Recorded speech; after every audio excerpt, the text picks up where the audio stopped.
Donald Trump, the locked and loaded president. Over the past 96 hours, President Trump has made news 3 times with his over-the-top rhetoric directed at the volatile rogue regime of North Korea.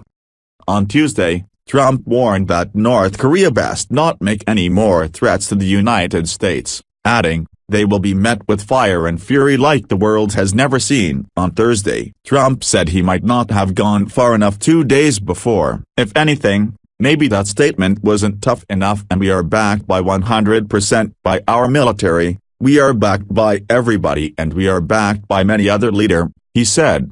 Then, on Friday morning, Trump took to Twitter to up the ante with North Korea yet again. "Military solutions are now fully in place, locked and loaded, should North Korea act unwisely. Hopefully Kim Jong-un will find another path, fire and fury, locked and loaded."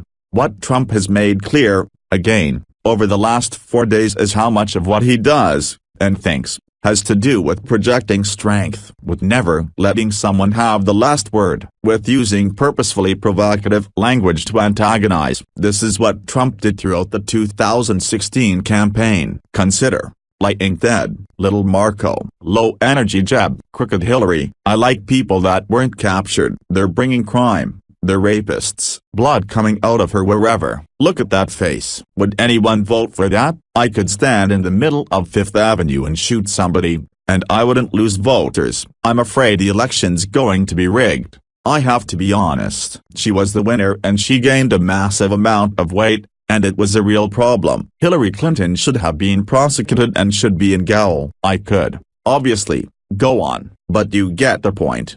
Donald Trump is, at heart, a provocateur. He says things he knows will be controversial and will provoke reactions. Then, he reacts to the reaction, always calculating what the next best move is for the Trump brand.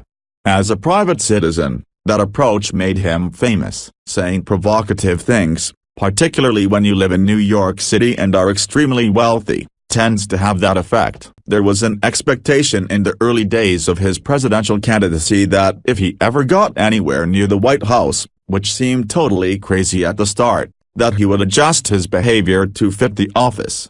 "After I beat them, I'm going to be so presidential. You're going to be so bored. You're going to say, 'This is the most boring human being I've ever interviewed,'" Trump assured Fox News Channel host Sean Hannity in an April 2016 interview. That boast, whether Trump meant it or not, never came to pass.